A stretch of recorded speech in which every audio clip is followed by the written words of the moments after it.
new, very special interview. Today we're meeting with one of the most acclaimed musical theater actresses. Born in the US, but with a long career all over the world, she's well remembered for such iconic roles like Ariel in The Little Mermaid or Christine Daae in no less than 5 different productions of The Phantom of the Opera. For anyone who's a true musical theater fan, there can be no doubt by now. We are talking about the amazing Sierra Boggess. Welcome to our show. Oh, thank you. So good to be here. When researching for this interview, I saw that you were already involved with musical activities from a very young age. Did you already know when you were a child that musical theater was what you wanted to do? No, actually, I had no idea because I grew up in Denver, Colorado. So I had no idea what Broadway was. I didn't know what musical theater was. I just sang all the time. I sang in trios with my sisters, who both went on to be musicians, and my little sister is a music teacher. My older sister is an incredible cellist on Broadway. And I also grew up playing the flute. So I was always doing something musical. So we would play cello, flute, and oboe trios. And I was an ice skater, and that's what I wanted to do. So I was musical, always playing music, and I was ice skating. I never knew really what theater was until I was in middle school, and I started taking acting classes at my school, and I absolutely fell in love with it.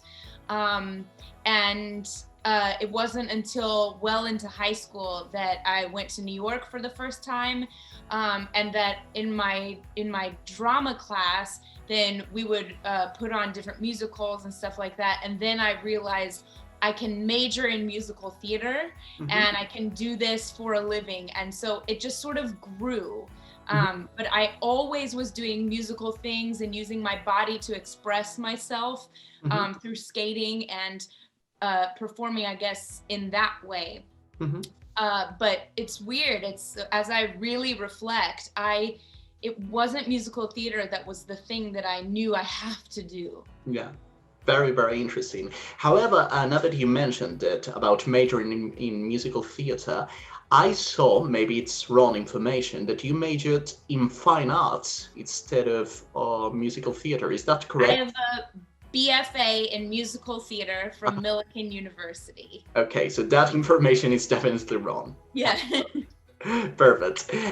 So one of your first credits was, playing in the ensemble and also as the understudy for Cassette in the US tour of Les Miserables. How did that great opportunity landed to you so quickly? Because, you were starting your career and all, sort of out of the blue, you're in that great show, that great production. Yeah. There is a casting office here by the name of Tara Rubin Casting, and Tara Rubin is an amazing casting director. They saw me. There was a man named Eric Woodall who was her second in command, basically, for that casting agency. He had seen me in my showcase my senior year of college, and that's how that office came to know me, and they were bringing me in for a lot of auditions based on that. So I was going in for all these different auditions, and there happened to be a day that I auditioned for something, and then that office called me and said, she's not right for what she just auditioned for, but we need an immediate replacement on the US tour for the Cosette cover. Can she come in literally that day? And so I did. I went in that day and I did my audition. They said, you have a callback tomorrow. So I went and did the callback the next day. And it was funny because I had no money at this point. I had just written my last, literally the only money in my bank account was the rest of my rent for the month. And I had paid my rent check to my roommate, and I was like, I have no money. And I went to this callback with $0 and I booked it that day. And they said, she has to fly like this weekend to Toronto, which is where the tour was at the time. And I started, and that was my first production contract and this major show. And also truly a dream come true show. That show for me is like, oh, that was one of them that I was listening to since I was in high school, and my father's favorite show. So I absolutely loved that experience. Hmm. Did you find it daunting at the beginning? No, No? I didn't. I was so young and I was so excited. Hmm. And it's 3 hours Hmm. long of just like, especially in the ensemble, you have so much to do. You're playing so many different characters. You have so many costume changes. You're putting dirt on your face, like blacking out your teeth, like all the different things. It was so much fun, and I loved my cast so much. So I didn't find it daunting. I actually found it so magical and just truly just a complete dream. It was a dream every night to be on the barricade and all this iconic show. Hmm. It really, for me, is still to this day one of my favorite theatrical experiences. Hmm. And talking about theatrical experiences, your next credit would be that huge, massive experience that was the Boggess production of Phantom of the Opera. How did it feel to take part in such an ambitious project? Because everything was taken to the next or even the following level. It was an amazing production. How did it feel to be starring in such an ambitious project? Yeah, once again, that was just another dream come true. This was just one of these shows that's like Les Mis and Phantom still for me are the ones. They're like the two big major ones for me. And so getting to play that role and doing that brand new production was extraordinary, because that began my relationship, my friendship with Andrew, with Hal Prince, and with Gillian Lynn. Mhm. Mostly with Jillian and Hal, because they were there every single day setting the show on us, which never happens. So they were living in Vegas with us, setting this show and putting this huge production together. And I had only seen the show, I had never gotten to do it. So I remember the first time in tech rehearsal that I got to be in the remote control boat for the first time, and I just lost my mind. I was jumping up and down, when they called cut, and it was just like it was extraordinary. But mostly, I think what I love was getting to know Hal and to know Jilly during that time. Were there many changes before the production opened, since it was a brand new production? Were there maybe scenes or things that were planned to be on stage or in the show that did not make it finally, that you could tell us about, maybe? Yeah, so for the Vegas version, they actually cut the show down to 90 minutes. Yeah. So it's usually, I don't know, 100 and I don't know actually. But it's usually done in 2 acts, Hmm. and it's probably 2 hours. I can't remember. Yeah, I think But it's 2 hours and a half, something like that. Yeah. okay, so yeah, probably with intermission, that sounds Yeah. right. Hmm. So with the Vegas production, because it's Vegas, people don't have long attention spans, so they had to cut the intermission out. Mostly everything. It was actually quite manic for Christine and Phantom and Raoul, because all of our stuff pretty much stayed intact, and everything else gets sort of trimmed around it. So the costume changes were faster. There are scenes that just go by quicker. There's all kinds of things. But the main scene that for me as Christine was missing was Twisted Every Way. Hmm. There was a portion of Twisted Every Way in there, but it's the second manager scene, Hmm. for those that know, and I'm sure they do, the listeners know. But it wasn't until I did the show, whenever I did it the next time, that I did the full version for the first time, that it was like, oh, it was so nice to do also the full version. Hmm. Very, very interesting. Your next job would be originating the character of Ariel in The Little Mermaid, both in the Denver tryout and the Broadway production. Do you have any special fond memories from those productions? That again, my fond memories of that is, first of all, the audition and booking that, because that was just, I was living in Vegas and flying there and doing this 5-hour callback, and finding out with over the weekend that I booked this show. It was just, I remember very well getting the call, and that was going to be my Broadway debut. And it's like within the same, when you get a call where a dream is actually coming true, your first reaction is just complete joy, and just, I can't believe that this is, and you're just over the moon, you're overcome with emotion and joy. Very quickly after, you go to, oh my God, I can't do this. It's amazing. It's like this huge like mountain, and then it's like, oh God, no, I can't do that. It's too much for somebody. And of course, and everybody that I've talked to is like, yeah, that's how it is when something so major happens. And then of course, because we're artists and it's within our souls, it's like, nope, that doubt is, I think it's good to have that doubt, and it makes you work hard. So then just the work that I put into that show, there were so many things and skills that I had to have in order to do it. One being Heelys, the shoes with the wheel on the heel that simulated swimming in our show. So I had to get very proficient on that, and the dancing and the singing and just all of that stuff. But truly my fondest memories are, again, with my cast. I couldn't have got through that show without the deep friendships that I made and that I still have to this day. Obviously, Norm Lewis, who was my father, and Sherry Renee Scott, who was my Aunt Ursula, and Sean Palmer, who was Prince Eric, and Titus Burgess, who was Sebastian. I mean, it goes on and on. It was such an amazing group of people. And I very much, and I still have these very deep, real relationships and friendships, lifelong friendships with those people. So for me, it always is about the people that I meet while I'm doing these extraordinary things. Brilliant.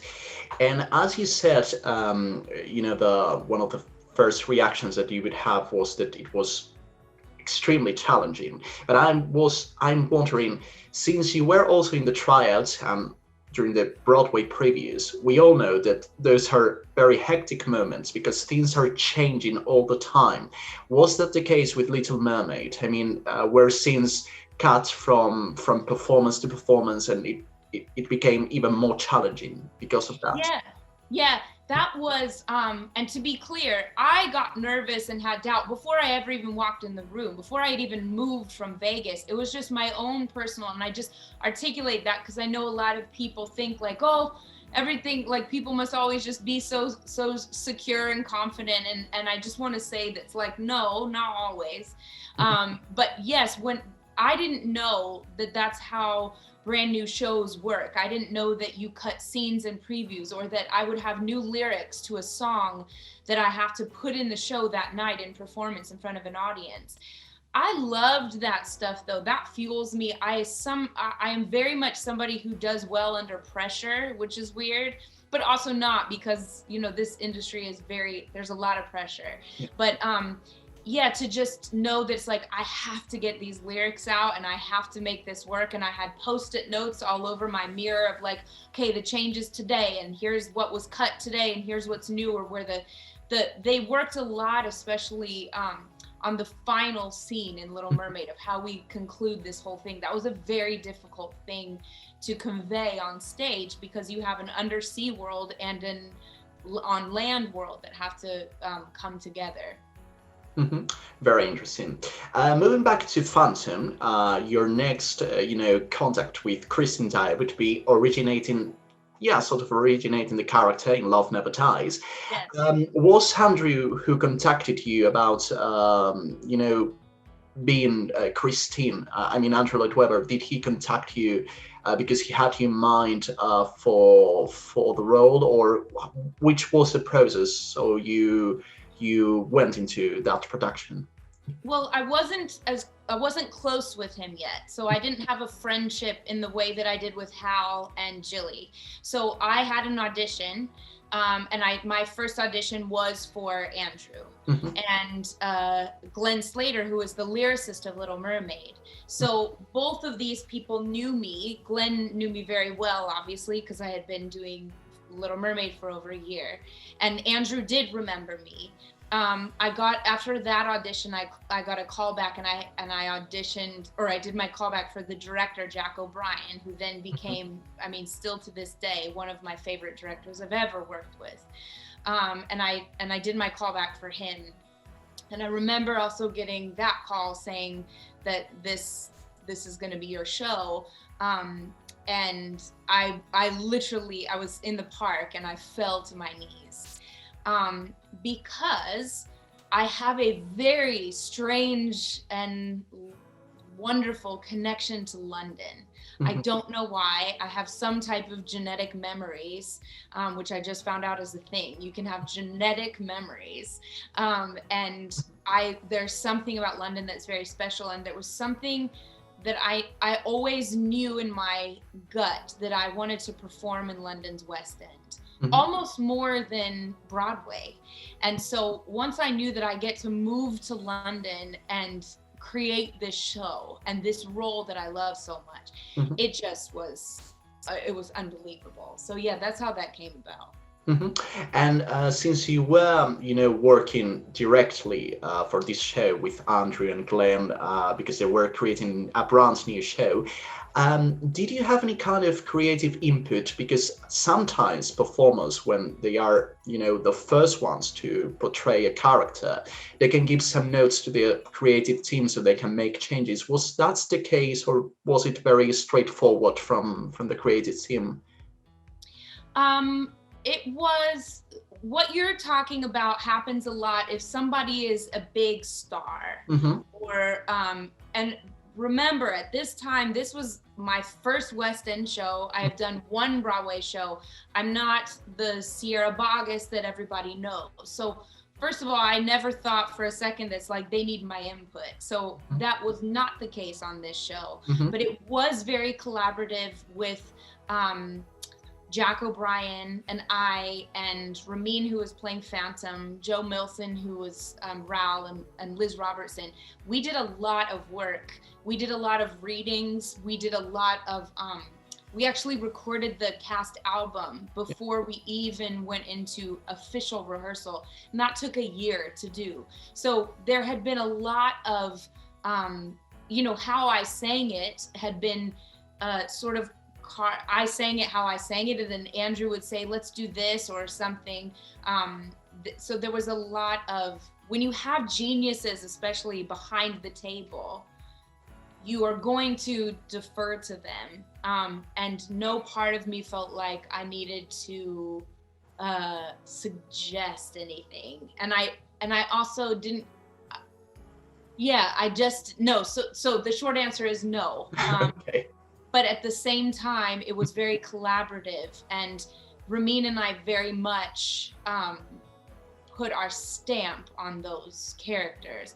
But I will say that Jack O'Brien is in the DNA of my Christine in Love Never Dies. He was he's a very hands-on director. He's an actor's director. He helped me understand all the inner workings of what was going on. And one of my favorite things that he said to me was about the aria, Love Never Dies. Yeah. He said, when you sing that, you must have the vocal intelligence of Maria Callas singing Casta Diva. And that note, and for the listeners and everything, those who really know and know Maria Callas and know Casta Diva and how she sings it, there is a vocal and emotional intelligence. So it isn't just high notes in a song and a very beautifully crafted aria. There is a deep emotional situation going on. So it just to this day, it was such a fulfilling and just heart-wrenching show to be a part of. Did you find any pressure regarding, this was one of the hottest shows of the season, and was the second part to which was by that time the highest grossing musical in history. So both to the creative team and to the performance, it has to be a huge responsibility to be part of this kind of show. Did you find any extra pressure regarding, well, this is the second part, there are a lot of Phantom of the Opera fans who are going to watch this show, and we hope they like it. Did you all feel, or did you in particular feel this kind of pressure when rehearsing and preparing for the show? I did not have that extra pressure. Of course, there was my own personal pressure on myself, and just wanting to give the best production possible. I know that a lot of people that did pay attention to those things, there was extra pressure. Remember, this time was 2010, so Instagram wasn't even a thing. I didn't even join Twitter until like halfway through that year. Like, I wasn't on social media, and having access to the people that are that will say anything they want about your production, it wasn't as easily accessible then. And I really was not active on any type of social media. So that was sort of the beginning of people doing online campaigns, which of course I heard about later. But for me, I didn't pay any attention to that because I just loved what we were doing on stage so much. And once again, that show, I have lifelong friendships from that too. I call them my London family. I mean, truly. So I was not paying attention to any of that stuff. It was happening, but it wasn't as bad as it could be nowadays, because there's so much access to it's so easy to find and to see, and it's hard to avoid what people are thinking about you or your show or something. Very, very interesting. So, well, you've also played Christine on Broadway. You have also played her in the Royal Albert Hall 25th anniversary. If you have to pick one production from all the versions that you have starred in Phantom, which one would it be and why? Well, if I had to pick one in terms of what, why would I be picking one? Well, let's say your favorite one, and why that would be your favorite one, yeah. Again, it's like when people ask me what's your favorite role, there's just no answer to that. So I know that my 25th anniversary at Royal Albert Hall was very special, because of that being such a mile marker show, and getting to revisit those characters a couple years after Ramin and I had done Love Never Dies. So we had just played the end, of the story. And then we get to revisit the beginning, knowing what we know. So there does come more, it just sort of ups the game a little bit, and the stakes get higher because some questions have been answered in the second, in the sequel. So I definitely know that that was part of it. But I want to pick Vegas, obviously, because it was my first. I want to pick 25th anniversary because of what I said, but then I want to pick 25th anniversary on Broadway because that was my Broadway debut of Phantom. I had never done it on Broadway before. And so that was remarkable. And then, of course, when I got to play with Norm Lewis, the last time I did the show in New York, that was also my favorite time because that's one of my best friends. And now he's making history as the first Black Phantom on Broadway. And I get to be there with him. And that was a call that I received about 8 a.m. from Andrew from London saying, Norm is going to play Phantom and I want you to play Christine if you would. And I was like, yes, I will. Like, for sure I will. So each one for all those different reasons. Previously in the interview, you mentioned that Harold Prince and Gillian Lynne were great inspirations to you. So has been Andrew, I assume. Which would be the greatest lesson that you have learned from any of them? So So So many things, things. I assume. Yeah, it's such a great question, and it's so hard to put into words. I think with Hal saw something in me, um, and believed in me, and not just with me, but that's how he cast things. He would see your potential and he would see what you've got, and he didn't care that I was a name or not. I was not a name when he cast me initially, and but he believed in me. That type of just I don't know, it's this old school, just like trusting she's that she's the one for the job and she's going to be it. Just his belief in me, and so then making me want to work my hardest and do my best. um, and just the letters that he would write me while I'm doing a show or whatever, after I've done a concert and he's seen it, and then he writes me a letter, just to say how he felt about me. That stuff is just, that's invaluable. His deep love for what he did and for his actors. Mhm. With Jilly, um, she she is somebody, I think I was probably the closest with her, and she was somebody who the work was the most important thing, and up until she couldn't anymore, she was there. She was at every show that she could. She was setting companies all over the world. She gave 1,000% of herself to everything that she did, and she never let me off the hook. You know, we're friends, but she's not going to just let me just sort of walk through this. She is going to make sure that I am living in Christine in every possible moment. Um, and she wasn't interested in you just marking something. She was interested in you giving your all at every moment. As soon as you walk in that room and as soon as you walk on that stage, she let nothing off the hook. She is, I say about her, she is within the DNA of my Christine in any time that I do that. And with Andrew, I mean, he continues to just be an inspiration in terms of his genius and his melodies and how he listens, and how he knows what he wants musically, and it is very fascinating to be in the room with him when you're working, especially when you're recording, and how he listens, and the genius that you see. And nothing is more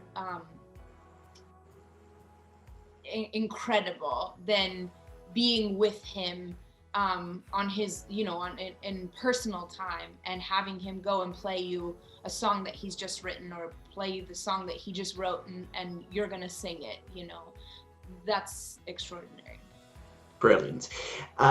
So one of your latest projects was the Hollywood Bowl's production of Into the Boots, which was a couple of years ago in 2019, right? 2019, summer of 2019. Yeah, correct.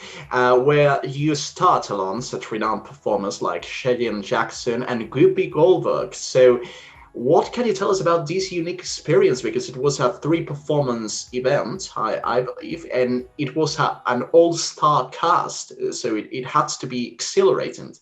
It was. It's definitely. I'm so glad that I had that experience. That's a dream show and a dream role. That cast was exquisite. For me, one of my musical theater idols has always been Sutton Foster, and there we were playing opposite each other and sharing a dressing room and having laughs and the greatest time of our life. That was amazing, and watching her work is, again, it's like what I was talking about with Gillian Lynn. It's like there's just there's a work ethic that I admire so much, and I gravitate towards people with similar work ethics to mine. I, you know, and all of us in that cast had that. We have this very high standard of working, which was a testament to them casting all of us, because you have to have that type of work ethic to put a Sondheim musical on in 2 weeks. And of course, yes, Cheyenne Jackson being my prince, and Patina Miller was the witch. I mean, these are just like, these are the best of the best. And our production was as exhilarating as it was because of the work that we all put in. There was any free time that anybody had, we did not take the free time. We went into another room. It's like, do you want to run lyrics or anything? We worked so well together, and it was just a thrilling experience. And I had never been to the Hollywood Bowl, and I had never performed at the Hollywood Bowl, obviously, and what a venue to be in. You know, it's huge, it's vast. It was amazing. Brilliant. So, despite this dire situation that we are living worldwide due to the pandemic, are there any upcoming projects that you would be taking part in any time soon that you may want to tell us about? No, because we're in a pandemic, so there's nothing right now. I have a lot of things that are potentially happening this year, but I don't want to say because anything could happen and they could get postponed again. But yeah, I guess just stay tuned. In the meantime, I am really filling my soul in a way by teaching a lot. I'm doing a lot of master classes, which I love to do. And if anybody's following me on social media, I'll always post about them so they can know about that. And any concerts that I do, I also will post on my social or my website. Anything that ends up being a virtual concert or something, then I'll post. But yeah, we're still waiting. We're still waiting to see what Broadway is going to do and what we can do. And I really feel so much like we're all in this together. Yes. It's very tough, but I taught this morning, and it's just such a gift to be able to talk to the new generation of actors that are they're growing up in this pandemic. It's the least I can do to try and show up for as many of them as I can to help them know that's like, look, we're just going to do the work until there's a place to perform. And the fact that artists show up even when there's no place to actually perform says a lot about the artist's spirit. That's what I've come to realize. Yeah, that's so true. And about now that you mentioned, the actors and the artist spirit. To end this interview, my last question would be: if you had to choose one reason for being a performer instead of any job else, which one would it be? Oh, you asked such good questions. Thank you. I know my answer, and I'm making sure that that's my answer, and it's my answer. It's the community. Mm-hmm. It's the people that I get to meet. With every show, I make a new family. And my families throughout the time, we come through for each other time and time again. These are we call it our chosen families. I'm never more alive than when I'm with my friends in a show. And I mean, people that I didn't know were my friends, and now you are my friends. There is this feeling of, and I think what is unique about our industry and what we do for a living as opposed to another job, is that you become that you learn to trust each other very quickly. We build relationships very quickly. We know we are supposed to be there for one another. And the best way I can describe this for people who maybe don't know or haven't done this, or for the people who do this, and this will make you smile, is you never watch people come together more when you're on stage performing and somebody goes up on a lyric, which means I've forgotten where I'm at, I forget. And you see this blank things go over somebody's face. And what happens is, and there's something about artists, this is never in the history of any of my time or anything, none of us stand like this and is like, let's see you figure it out.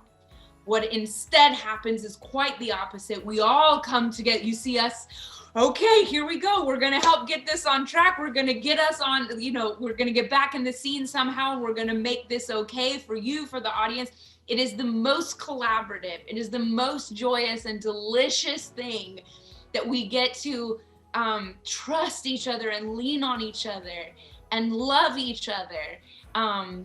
That is why I love doing what I do. And that is why it doesn't feel enough to just do a virtual concert or things like that. It is enough for a certain time, but there will come a point where we are craving so much the community feel, the being with one another, that it's too much to bear.